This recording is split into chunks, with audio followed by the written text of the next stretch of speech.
Hey, everybody. This is Not Your Mother's Day Fantasy League podcast. I'm your host, Mike. As always, we're joined by our analyst, Dave, who does the research so you don't have to. Fortunately, there's only two players we had to research tonight, Dave. How we doing?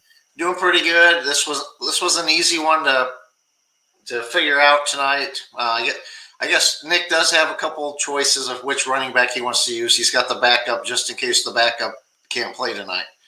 Yeah. So, but anyways, hey, we're here watching MDFL Super Bowl one unravel.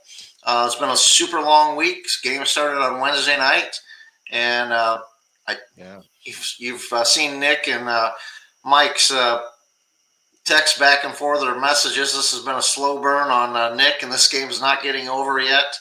I think it's still up in the air. We got a 27.5 point lead, 27.5 point difference right now. So Chicago Mike is has the lead. He's played all his players. Feeling pretty confident, and we haven't heard from him yet, except for that he is on a cruise, probably to Disneyland, getting ready to spend all of our money today, all of his MDFL winnings. Right. And Nick's got two players left. Nick's got a choice of the San Francisco running backs. I'm going to guess it's Gorendo, since he'll be the starter, but he's got Taylor just in case if he's a late minute scratch. And then he's got Fuanga, the safety for the Niners also. So a pair of San Francisco players, both one on offense, one on defense. Nick needs to come up with about 29 points, 27 points, something like that, to make it a game. We invited Nick to see if he's going to talk about his weekend of ups and downs this week and how he wanted to answer his late substitution of George Pickens in for Kelsey right before the game started on Wednesday, and obviously that probably would have been the difference right now in this game, or at least made it a lot closer had he stuck with his initial gut and played Travis Kelsey instead of Pickens at that last minute. So Yeah, that is definitely the decision that is looming large right now. Because if we go down and look at Kelsey's production here at 30.92, even Dowdle at the 23.5, which, at Philly, I can understand benching them in that situation, especially since they're basically calling it a season and on to their backup quarterback. But you look at who he did start, Kendre Miller, when the Saints just laid an egg in Vegas. Kendrick Miller Um, went out with, I think he went out with a concussion. oh, So that was a bad play. And who knows if he played Kendrick Miller over Dowdle or yeah. So I don't know if that was a late minute substitution but I believe that might have been the first time he's played Kendrick Miller all year long. wow. And of course, nobody's going to blame him for starting, elite AJ Brown and Bijan. He's been using Pickens all year. So really, it's just that Kelsey pick that's looming large for him there. Whew. But yeah, I mean, I get it. He hasn't been, the same Travis Kelsey all season.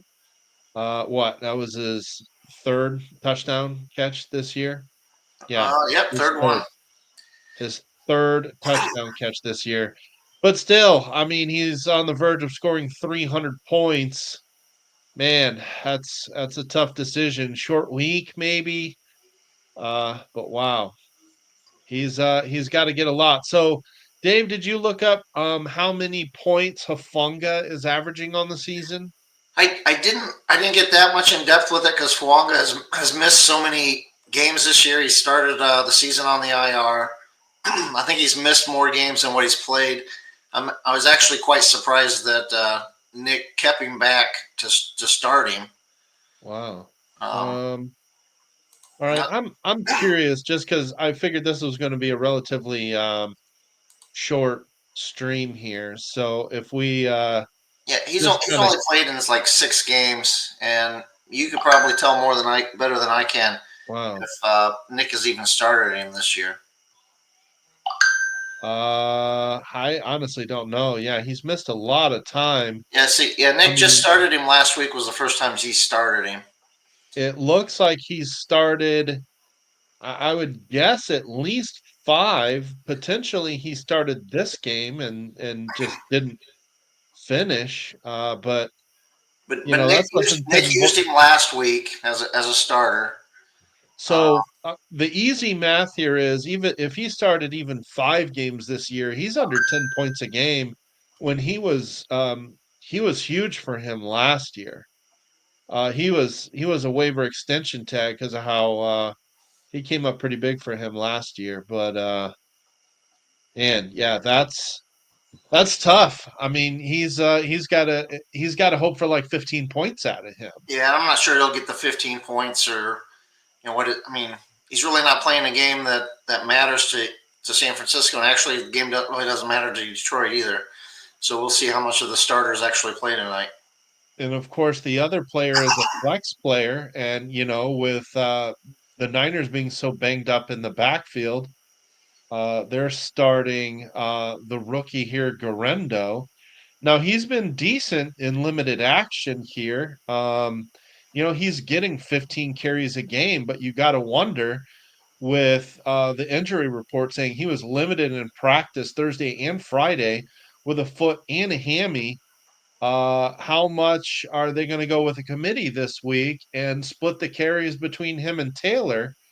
And plus the fact that they're probably going to get pounded by the Lions tonight.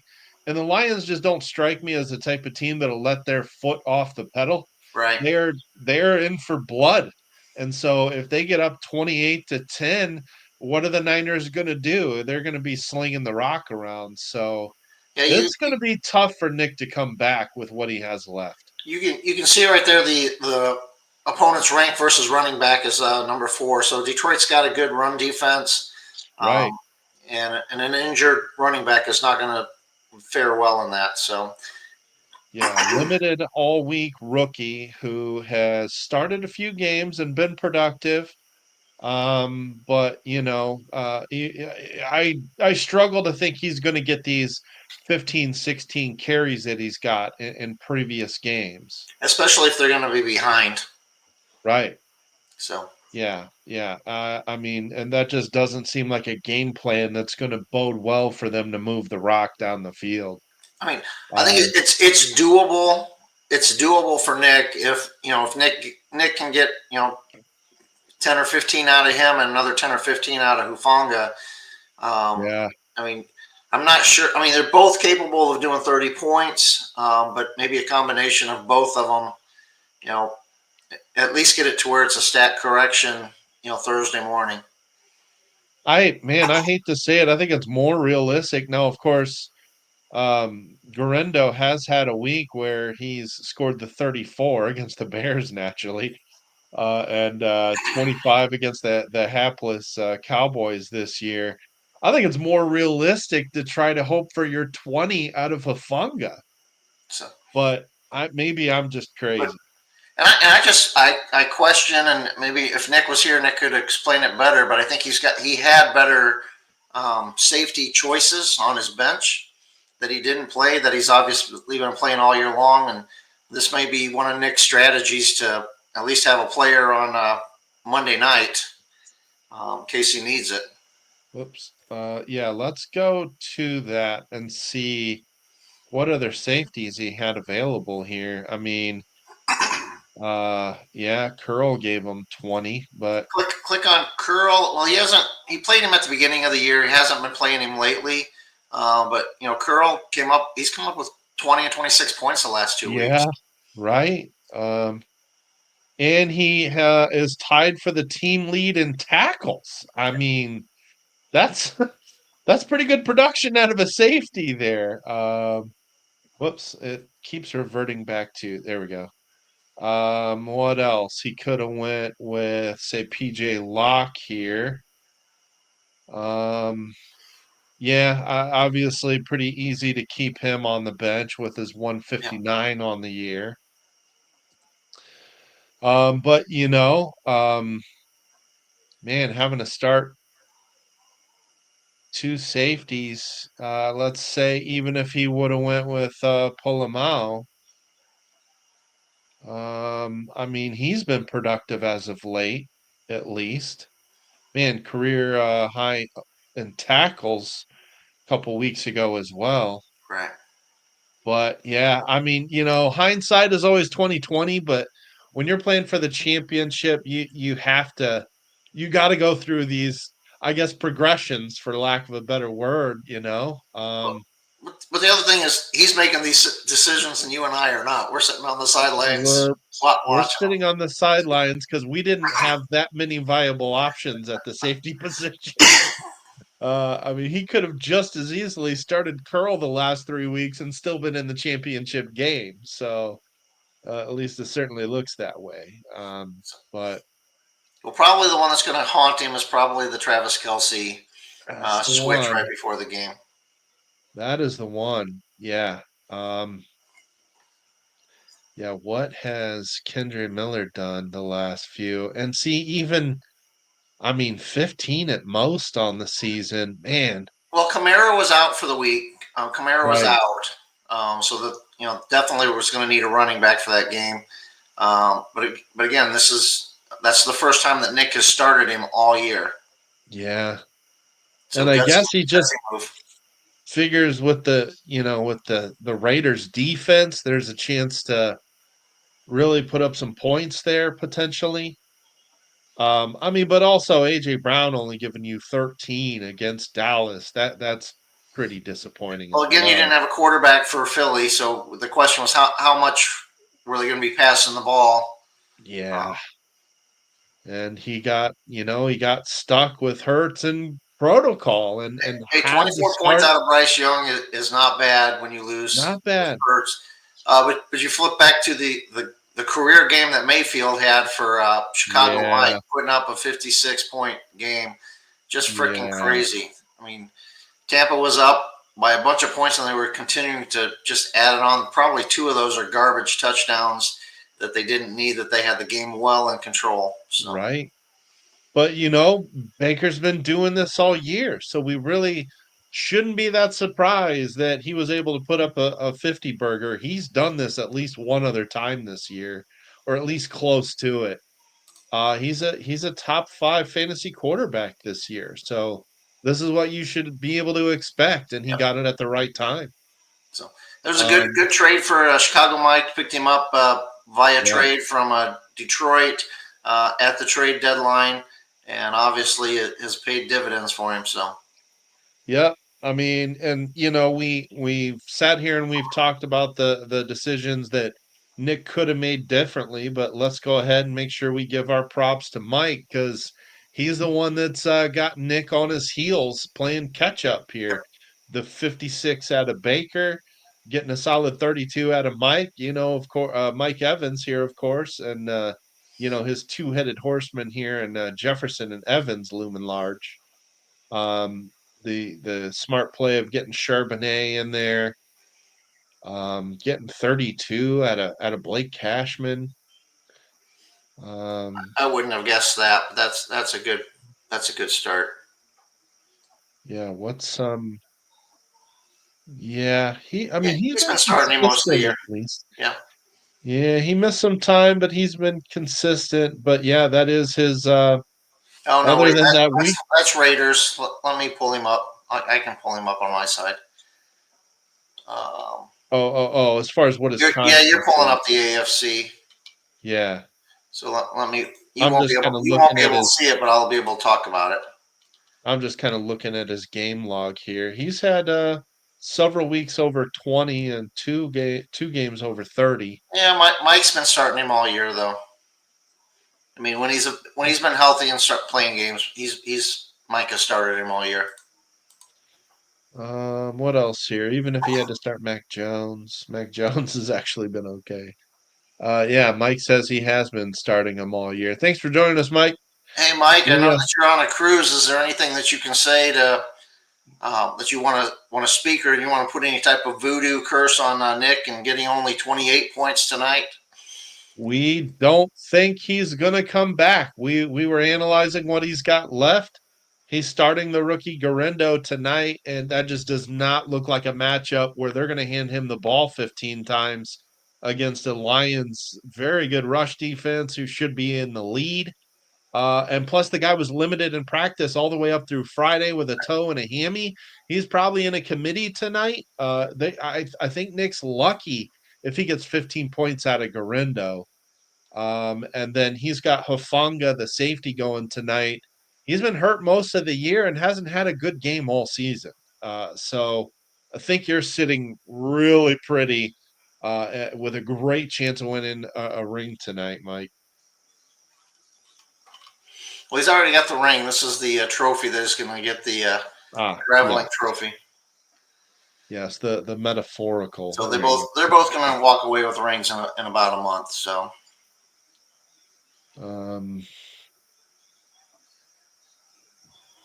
yeah, fingers crossed indeed. I give Nick a hard time only because he's the commissioner and he's got a really good team. And also was the beneficiary of a lopsided trade that helped him get an elite running back. And so that is one big reason I've been giving him a hard time. I don't think that trade should happen, but what do I know? But I mean, hey, he was also contributing 32.1 points for him. yeah, and actually most of those 32 points were all in the first half last night, and he was well on his way to a 50-point plus game, and then we didn't Atlanta didn't get the ball in the third quarter, and then we just threw the ball in. Yeah, valid question made by Nick last night. Why do they give up on the run last night? I mean, that game was never they were never in catch-up mode. They were gashing them with Bijan. Man. Yeah. And the Redskins, Commodores, Washington they couldn't stop the run. I mean, even when they put Algier in there, Algier was successful against the run. Absolutely gashing them. So very questionable decision to just keep throwing it in the second half like they did with an inexperienced quarterback in there. But I also just want to point out Bijan was Nick's highest scoring player. So you tell me how far he would have gotten with Bijan without Bijan. Boy. And he's ridden him all year long. So yeah, he's a stud. Don't too bad only a few of us know that. Yeah, I guess for draft picks. With plenty of cap space. Anyway, not that we're playing hindsight tonight. That's not what we're doing. We are though. We're totally are. That was 16. That was 16, 17 weeks ago. That's like 4.5 months ago. Yeah. So when it's the Super Bowl, you get to play some hindsight. Yes, you do. So there you go. That's basically the Super Bowl matchup there. It really looks like Mike's got a great chance to pull this off. Nick is going to be probably suffering a very difficult defeat when Travis Kelce might have pulled it off for him, but Garindo and Hufanga maybe not enough for him to come back from a 27-point deficit. Who did he start as his defensive ends? Who did Nick start as defensive ends? Bond and Garrett. Yeah, I wouldn't have gone away from those either. So never gonna pick anybody on that. Those are two automatic starts, especially with Bond being a cheat code. EJ Speed with a down game, but he's been really good all year. He's a huge part of the Colts defense, which has been terrible, especially this weekend. Terrible, but has he really outplayed Tremaine Edmonds fantasy wise? I'm curious. So 270 for EJ Speed. Tremaine Edmonds, I don't think he's that high, is he? 222. Nope. Yeah, so he has outplayed Tremaine Edmonds. Wow. So there you go. That is the Super Bowl recap. Before we leave, before you get there, we got one. Let's talk about the 217. I can just make up the drama for you. The AFC, Sean's pretty much got that 217 in the bag. I will say though, in the NFC battle between the Lions and the Saints, the Lions have a 23-point lead over the Saints, which actually is pretty close. But the Lions have got 4 players left, and the Saints have got 2 players left. I think unless Goff goes off tonight, I think the four players that Jordan has left, most likely he's going to end up with that 217. But we do have a little bit of a game going on for that 217 pick in the NFC. Yep. My team didn't show up down the stretch at all, including my quarterback. So what can you do? Well, your quarterback needs an offensive line in front of him and not give up 8 or 9 sacks a game. Yeah. And a quarter and a head coach and an offensive Offensive coordinator, coordinator. and to not run around for 10 seconds on every other play. But you know what? He still outscored Brock Purdy, so it was a good There you go. And you save some money. one. It did. Although I did trade Lamar Jackson 2 seasons ago. Well, oh well. For somebody who don't even have my team anymore. So All right. So 217 update. Last but not least, let's go ahead and look at our pick'em, where Dave is just extending his lead, and he's got this thing in the bag. Dave is going to be submitting his picks and double checking them every hour on the hour. no, for what it's worth, I have already submitted next week's picks. I will be checking them tomorrow. I will be checking them every day, but I have already put my picks in for next week. So, Nice. and I'll tip my hat. I've got Detroit. If you want to try to take San Francisco and gain a game on me, but I'm taking Detroit tonight. So a good week in pick'ems for me. We all lost in New Orleans. I'm surprised that the Giants beat the Colts. Other than that, it was a good week for me. Glad I can win something around here, maybe. Yeah, really good. Only missing 2 games. But you had what, 5 weeks of 13, a week of 14, and a week of 15. That's getting it done right there. Yep. And that looks like I'm going to be Mr. Irrelevant, aka second place in Pick'em, the one nobody cares about. Yeah, second place pays nothing. Sorry. Yeah. Yep. But I will check my picks every day to make sure that they are still in there. I know you will. So, other than that, that's pretty much going to wrap up our show and the season for our MDFL league. This is our first year of having the NFC and AFC together. After this week, we'll move into off-season mode. Nick put a post out there about our owners meeting. Looks like either the Saturday or the Sunday first weekend in February.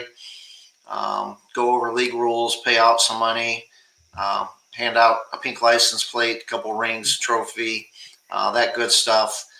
And then we get to start to go into the off season and start to rebuild stuff. It's interesting. I left my notes at work. Can't go over it right now, but there's a big list of holdouts that are going to soon be posted. Oh yeah. So a big list of holdouts, especially in the NFC, where a lot of guys were really cheap, and they're not sleeper sneaky guys anymore. Everybody knows about him. So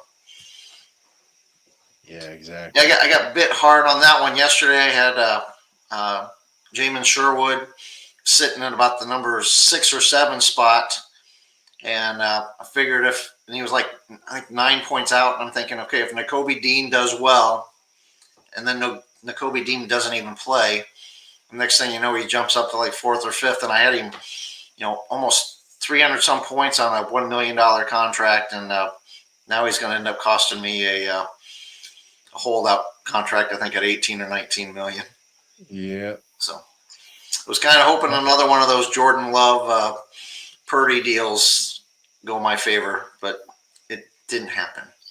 Always interesting to monitor the holdouts, for sure.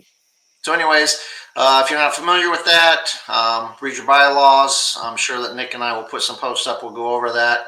We'll be able to talk about wet tags, franchise tags, and obviously some holdouts and stuff like that. And we'll get into cuts and stuff like that. And probably, I think, Mother's Day is our draft. So sometime soon, we'll be going into off-season mode. Very soon. Unfortunately, Unfortunately, if the owners' meeting is that Saturday, I won't be able to make it. So So then hopefully, vote for the Sunday one then. yeah, yeah. But if it's Saturday, it is what it is.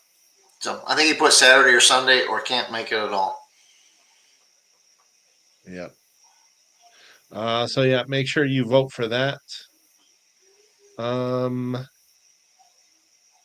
think that's about it for us. That's all I've Um, got. oh yeah, Thanks, Mike, make sure. Oh, for I was just gonna say really quick. Make sure you do vote in the poll. Where the heck was it? I had it up. upper There left you hand go. corner. Yep. Social league poll. There you go. So make sure you vote. Um, somebody can't attend either day anyway. Click So, on the one. Click on the one. Let's see who it is. oh Oh, yeah, Eric. he's He's in busy. Indianapolis. Yeah. So So there you go. Make sure you vote for that. A lot of people still haven't. It's been an awesome season. it's been fun. It's been interesting now that we have well, this is actually the wrap up the third year of the MDFL. We've Yeah. soon to have three different champions in 3 years.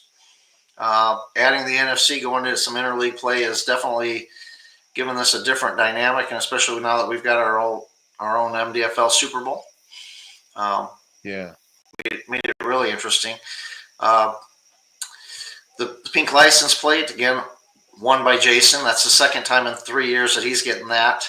So the only thing that's really consistent in the league is Jason. And I can say that he used to be a co-host of ours, so we missed him this year. Yeah, that's true. All right. Anything else to wrap it up, Dave? I don't. Just thanks for hosting us, Mike, and best of luck to Mike, Chicago Mike, tonight, holding off that lead. Um, Nick, may you get 26 or 27 points. May you sleep on easy until Thursday morning when we can crown Chicago Mike as the winner, and I can get my $20 from Jeremy. It is certainly sounding like it. Nick has a big uphill climb. And But good. this will be for bragging rights. The NFC will be the dominant league if we can hold on. If Mike can hold. I know we've got 15 NFC owners that are all rooting for you, Mike. Yeah. All right. Best of luck, guys. Thanks, Dave, for doing all the homework on the streams every week. Much appreciated. And hopefully I'll get to see everybody at the owners meeting in about a month. But like I said, if it's that Saturday, no can do. Okay, get your votes in. All right. Thanks, everybody. We All will. right, thanks. Best of luck, guys. See ya. Good luck.